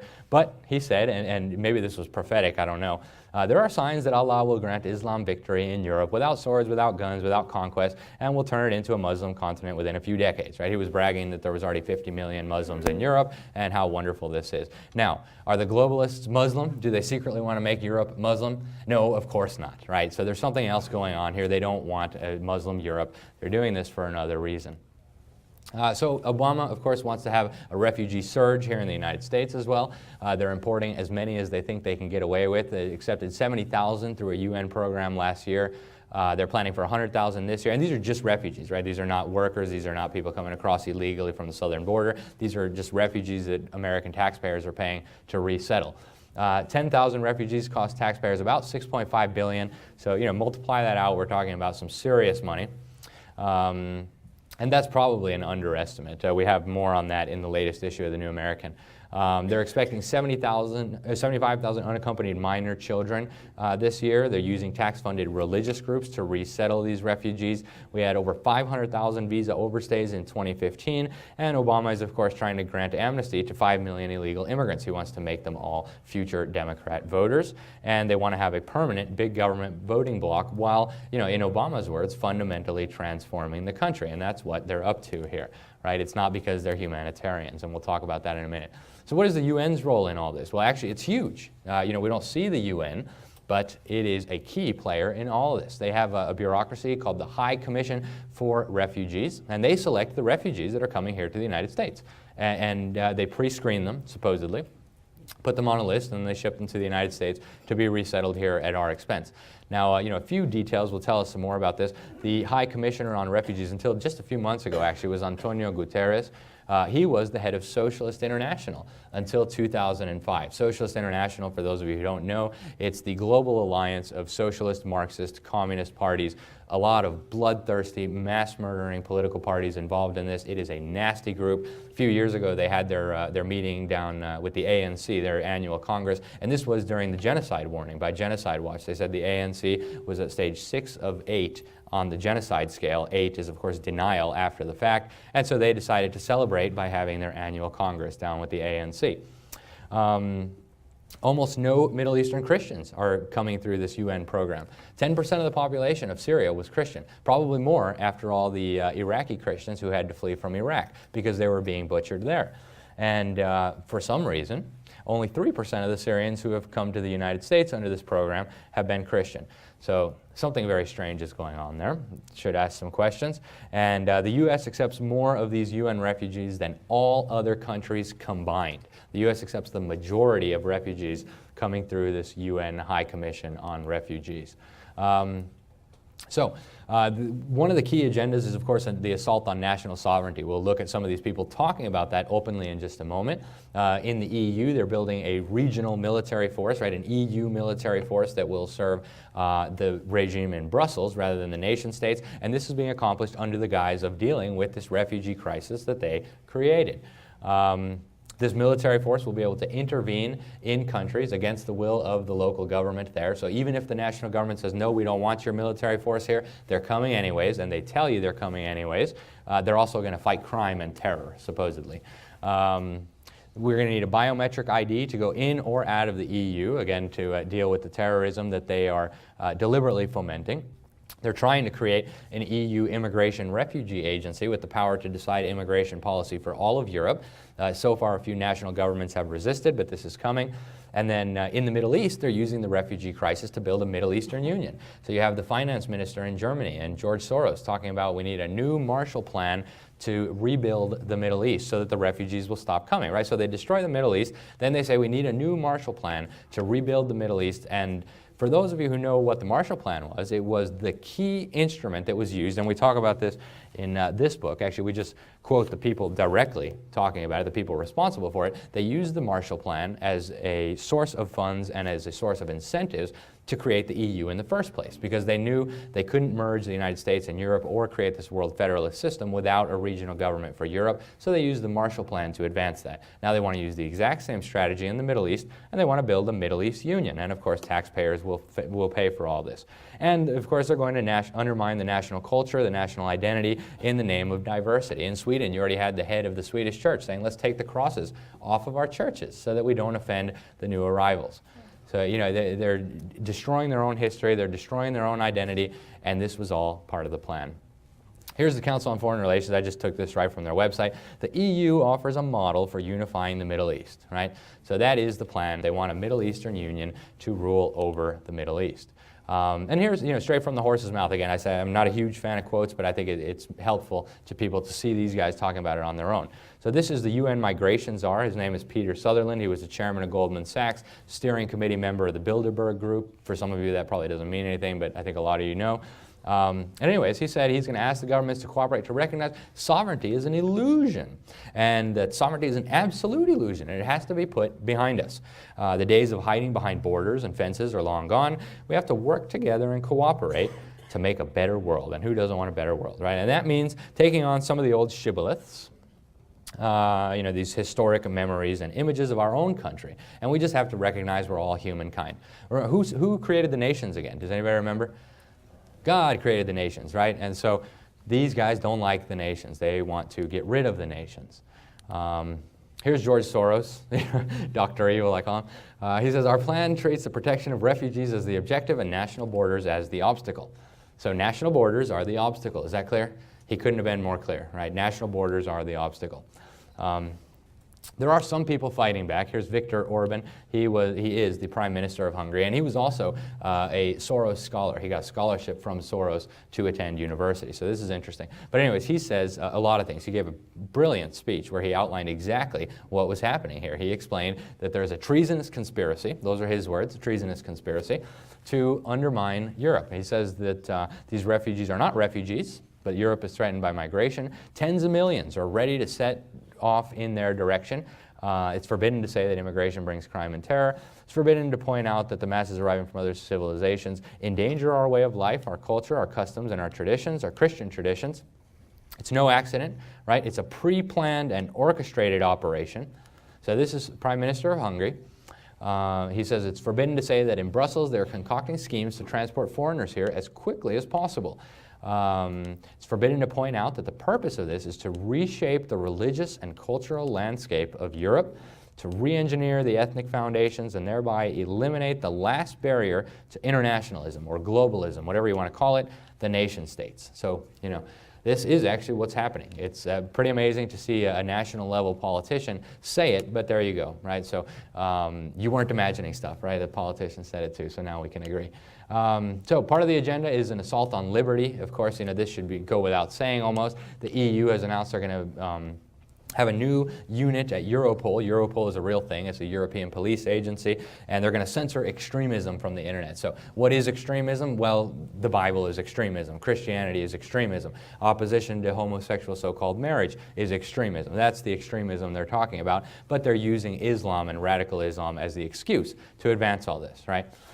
They say we need a new EU intelligence agency, so we're going to have another CIA, like we don't have enough with one CIA. Germans are right now being arrested for criticizing this. If they criticize the immigration too loudly, if they criticize Islam too loudly, they're getting SWAT team visits to their house, they're having their places searched, and they're being hauled off to jail for what's called hate speech. And we're going to see a lot more of that. We saw a lot of it in France recently, and this is just the beginning. Terrorism is being used, of course, to justify gun control. Right after the Paris attacks, they said we need more gun control, even though guns are basically banned almost everywhere in Europe. How can you have more gun control, right? We're going to have speech restrictions, more spying, right? We need to give up all our liberties. And Muslims are being used as an excuse to register and spy on Sunday schools, right? In the UK, they have this new program. They said extremism is bad. We don't like radical extremism. So now we need to register all the Sunday schools at all the churches. We need to crack down on homeschooling because parents might be brainwashing their kids, and so on. So they're importing all the Muslims, and then they're using the Muslims as an excuse to take away our liberties. It's quite clever from their perspective, quite evil, I would think, from the perspective of someone who loves liberty and their country. So is the agenda humanitarianism? They tell us they're humanitarian, right? They're humanitarian. It's hard not to laugh at that. It's really so ridiculous that you would, and this is a metaphor I use, if you burned down someone's house and then invited them into your neighbor's house, would that make you a humanitarian? No, right? That would make you a criminal. And that's exactly what these people have done. They've burned down other people's houses, they've bombed their nations to smithereens, and now they're inviting them into your house at your expense to take care of them. And of course, these people who are coming in are upset. They just had their country destroyed by your military. So, this is really an outrageous situation, but it's certainly not a humanitarian situation. And just the numbers, right? They speak for themselves. You could support 25 times to 50 times more refugees with food, water, housing, education, healthcare in Lebanon, in Jordan, in Turkey than you could in Sweden or Germany or France or the United States. So basically, anytime you take a refugee to Sweden or to the United States, that's 50 who could have been supported in Lebanon. What kind of you'd have to be a really dumb humanitarian if that was the way you did your math, right? It wouldn't make any sense. Who's going to rebuild these countries now? We're, bringing all the able-bodied young men over here. Who's going to rebuild these countries? It's, it's a fraud. It's certainly not humanitarianism. Then, people caught on to the humanitarianism fraud, so now they have a new excuse. Europeans didn't have enough babies, right? And so now who's going to take care of all the old people if we don't bring in all these refugees? And that's another lie. It's very easy to discredit. The few studies that have been done, actually I know of one that was done in Sweden, show that the migrants are going to be an economic burden on the taxpayer as far as you can see. There is no point as of yet that we know of. We can't say in 20 years they'll contribute to the tax base. We don't know. It's, as of now, indefinite. They're going to be a burden on the taxpayer. So these are not going to take care of the older people in their old age, right? So both of these are lies. It's not humanitarianism. It's not because we need new workers. So, you just have to think back to who caused this chaos in the first place. Who blew up the countries in the first place? Well, humanitarians don't do that, right? So the goal is what these guys call a new world order. I was going to show you guys a video of George Bush and Bill Clinton and Joe Biden all talking about the wonderful new world order. They tell us what it is, right? And we'll have some quotes from them. But the process, and we'll see this in a minute outlined by the architects of this themselves, is to divide the world up into these regional governments. You have the African Union. This already exists. It has its own military. It has its own parliament. It has its own institutions. And, it's all financed by communist China, by the U.S. taxpayer, and by the European Union. So, it's certainly not a ground-up type thing, but it exists. It's got troops deployed in different places. We have the Eurasian Union, right? Putin is building his own union. We have the European Union, where they're building the Middle East Union. They wanted a North American Union, although the architect of this, Robert Pastor, blamed the John Birch Society, those darn Birchers, getting in the way of his schemes. Then you have the Union of South American States, which this is a real thing. It exists already. It's run by a bunch of communists and socialists and Marxist criminals. They said that they wanted to rebuild in South America what was lost in Eastern Europe, communist tyranny, of course. And then we have Ban Ki-moon. He said this recently, that the United Nations is the parliament of humanity. So parliament, of course, is a sovereign body with the power to make laws, and that is what's happening here. So they want a global system that's going to control education, the economy, the population, and much more. They want a global currency that's based on the Federal Reserve model. Basically, fiat paper money, not backed by anything, essentially debt money, right, that's impossible to pay off. They create the principal, but they don't create the interest, but they charge you interest on the money, so you can't pay it off. It's a brilliant scam if you can pull it off. And then let's see what they have to say in their own words, right? Here's Henry Kissinger. I was just talking a minute ago about the regional model for this new world order. This is his recent book. It just came out at the end of 2014. He says, and just substitute the word order for government, if you will, and you'll see what he's talking about. The contemporary quest for world order will require a coherent strategy to establish a concept of order within the various regions, right, European Union, African Union, and to relate these regional orders to one another. So the quest for world government, you need regional governments, and then you'll build these into the global system. And he's not the first one to say that. We had A World Effectively Controlled by the United Nations, published by our own State Department. They outlined the same strategy. They said we're going to use war and the threat of war to convince people to join these ridiculous regional governments. George H.W. Bush, he went on TV. He told us, right, when he was invading Iraq, the first Bush, he said, he defined a new world order. He says, an order in which a credible United Nations, do you guys want to see a credible United, can use its peacekeeping role to fulfill the promise and vision of the UN's founders. So, anyone who knows about the UN's founders, that would be alarm bells going off, right? Alger Hiss was our negotiator, the first Secretary General of the UN. He later got busted for being a Soviet spy, convicted in a court of law for lying about it. So, you had the Soviets, the Soviet agent representing America, and that's the UN founders, right? Isn't that great? Then we have George Soros. He thinks that we need a new world order and that China has to be part of this new world order. They have to be part of the process of creating it, and they have to buy in, and they even have to own it in the same way as the United States owns the current order. So who wants to live in a new world order owned by China? Right? Hopefully none of us. And so here in this book, World Federalism 101, we talk about, actually we don't talk about, we let these guys talk for themselves, because until not too long ago, this was out in the open. They were introducing resolutions into Congress to create a world federal government. They'd had presidents on both sides of the aisle openly supporting it, leaders in Congress on both sides of the aisle openly supporting this, and this is, the agenda. It was not hidden, not so long ago. So they wanted to merge the United States and Europe. That movement has been around for generations, but they knew that they would never be able to do it as long as European states were independent, right? You couldn't merge the United States with a bunch of small independent European countries. So they said, we'll use a Marshall Plan to unify Europe in a single political and economic system, and then it'll be easier to merge them. Today, probably a lot of you guys have heard of the Transatlantic Trade and Investment Partnership. That is a plan to merge the United States and the European Union. So they'll bypass the North American Union and just move straight toward this transatlantic union. They were going to set up transatlantic bureaucracies, transatlantic courts, transatlantic institutions that will be beyond the reach of the American voter.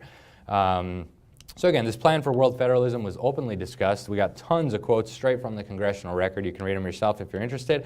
And a conspiracy requires secrecy by definition. So, there certainly is an element of conspiracy to this, but the fact that people in positions of power want a world government is not a conspiracy. They say they want a world government. They said so in the congressional record. So that is not a conspiracy. That is just a fact. It's in the open. So, possible causes of Americans' decline. It could be an evolution of historical forces, right? It could be mistakes, could be, or it could be deliberate action.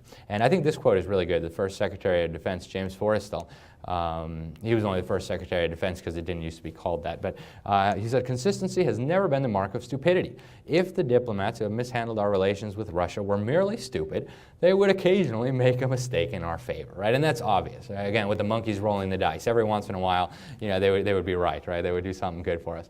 And insiders have told us about this. Here's a book. I actually have it. I bought it from my local chapter leader way back in the day in Florida.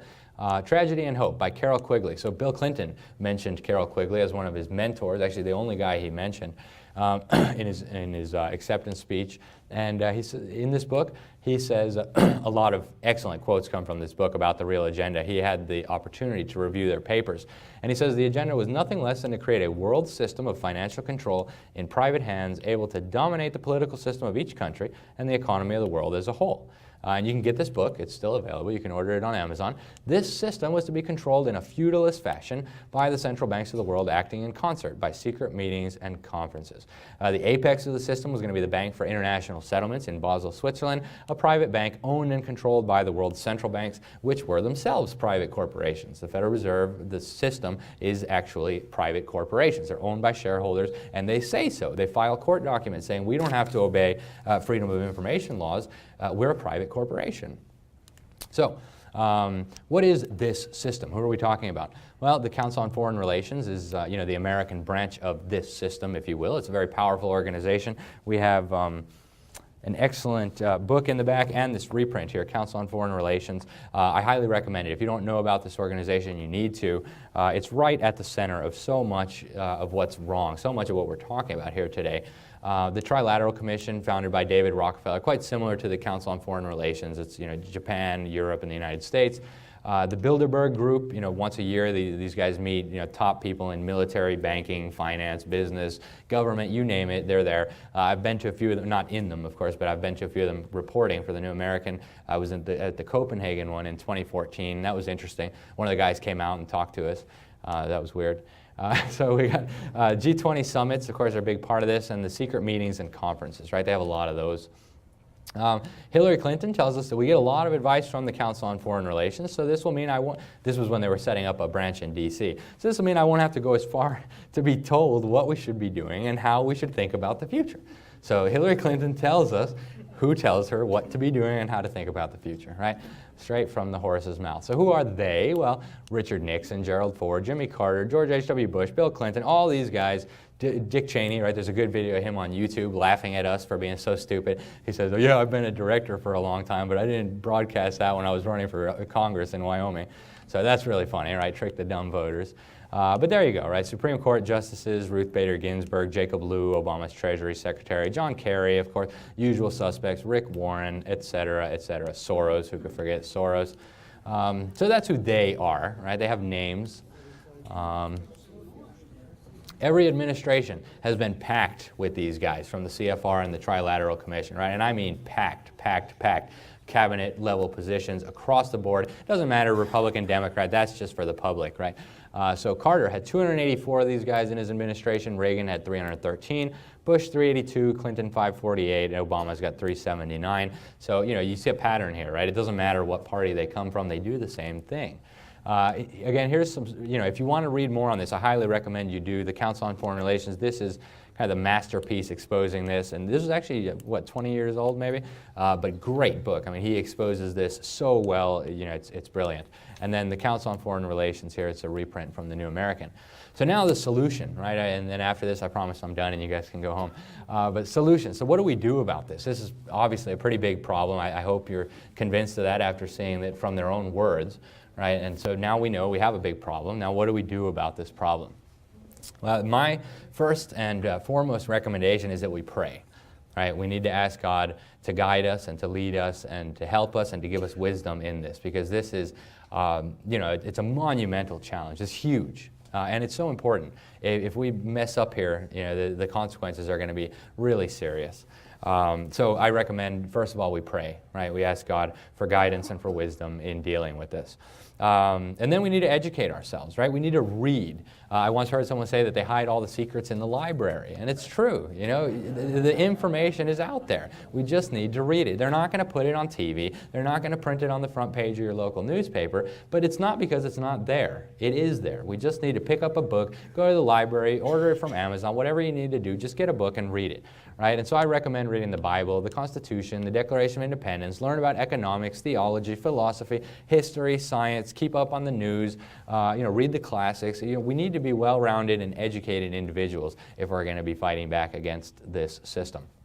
Educate your children and protect them from the stuff we were talking about at the beginning of this presentation, right? They intend to dumb down your child. They intend to make your child illiterate. They intend to turn your child into a humanist who hates God and who rejects everything that you believe. You can't let them do that. You have an obligation as parents, as grandparents, to protect your kids, and there's a lot of ways to do that, right? You can homeschool them. You can put them in a good Christian school. There's, people from some good Christian schools here tonight. 2 of them, I think, advertised in the program. If you can't homeschool, there are other options, but you do need to protect your kids. That's, our most basic duty as parents. God entrusted us with these children. We cannot surrender them to the enemy. That's crazy. So protect your kids from the dumbing down. Teach them to read with phonics, right? If your kids can read, they can educate themselves. And that's why they want to that's why they want to use this quack method that they use in the schools, because they don't want your kids reading. So teach your kids to read with phonics. Teach your grandkids to read with phonics. They'll thank you for it, and you'll be doing the world a favor, not just your kids or your grandkids. Educate others, right? Your neighbors, your friends, especially target opinion molders. If you know radio hosts, journalists, businessmen, educate people around you who you have influence with, who can influence others. Because this is really the key. We need to educate ourselves, educate others. That's how we're going to stop this. Don't be misled by dividers, and they're always on the oh, it's the rich people who did it, it's the poor people sucking up all the welfare, it's the black people, it's the white people, it's the Jews, it's the Catholics.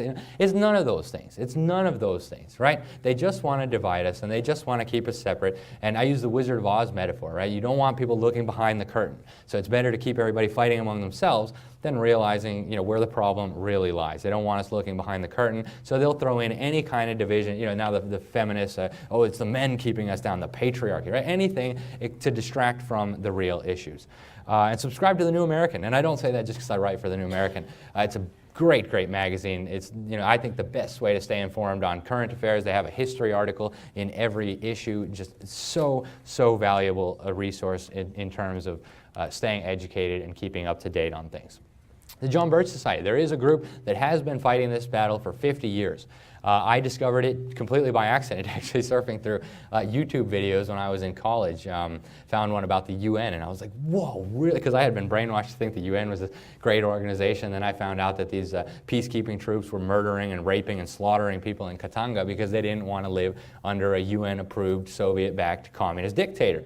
So that was kind of a wake-up call. And I was really happy to know that there were people already involved in this fight, people who knew what was the deal and who knew how to fight back. So the motto is to bring about less government, more responsibility, and with God's help, a better world, right? That's a good motto. I think we can all get behind that, providing leadership, education, and organized volunteer action in accordance with moral and constitutional principles.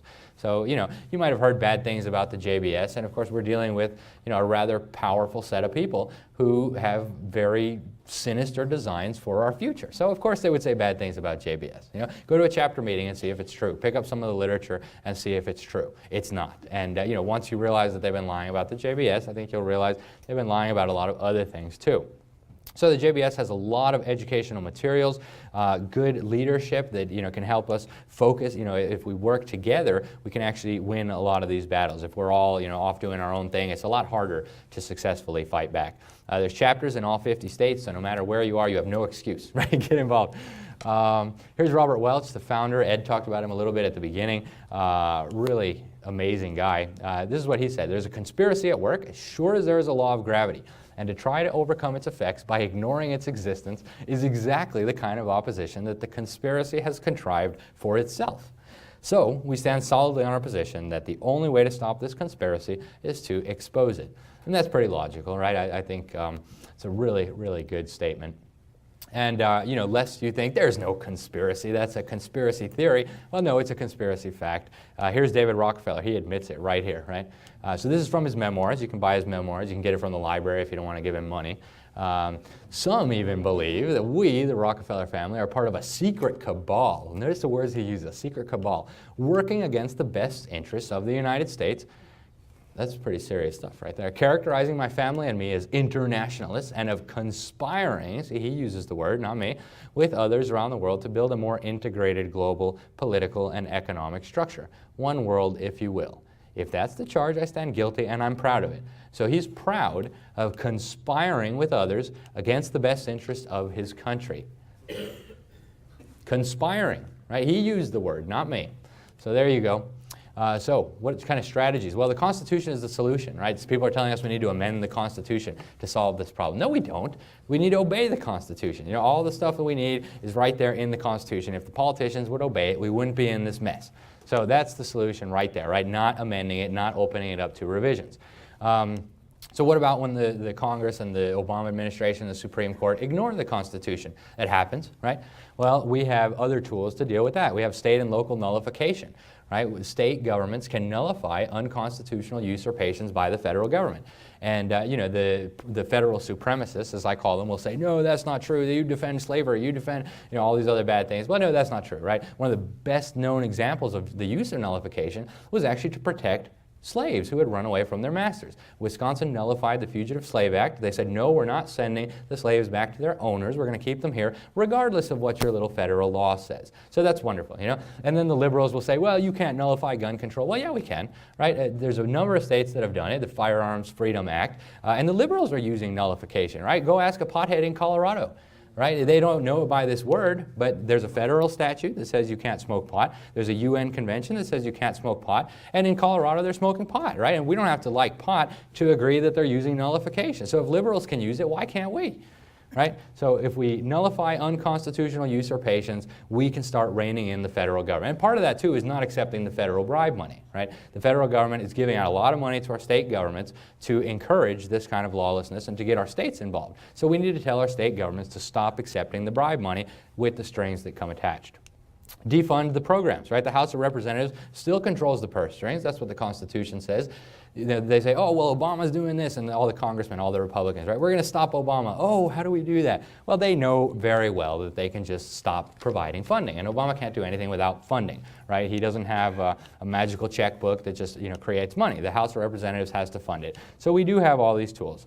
Get us out of the United Nations, right? That would be another excellent step. That would set the conspirators back by a lot, right? The UN is a tool that they use, and it's a very important tool that they use. If we can get the United States out of the UN, we will have won a very big victory. There's legislation in Congress to do this right now. It's called the American Sovereignty Restoration Act. If your congressman is not a co-sponsor, you should find out why. So get active. Once you're educated, work to create an informed electorate, right? This is going to be key. Reach out to your sphere of influence, your friends, your relatives, opinion molders. Impact your community by providing leadership and information to community leaders and opinion molders. Follow the JBS national agenda, right? The JBS comes out with a bulletin that tells, let's work on stopping the free trade agreements that are going to surrender our sovereignty. And if everybody across the country is working on this thing at the same time, we have a real chance of getting it done. If we're all doing our own thing, it's a lot harder. So, let's work together. Let's get these things done. We can work to elect constitutionalists and statesmen, not politicians. And I don't mean to pick on anybody who loves Ted Cruz or Donald Trump. I don't know if they're good or bad. I really don't know. But don't get burned out and don't get sidetracked with the presidential campaigns too much.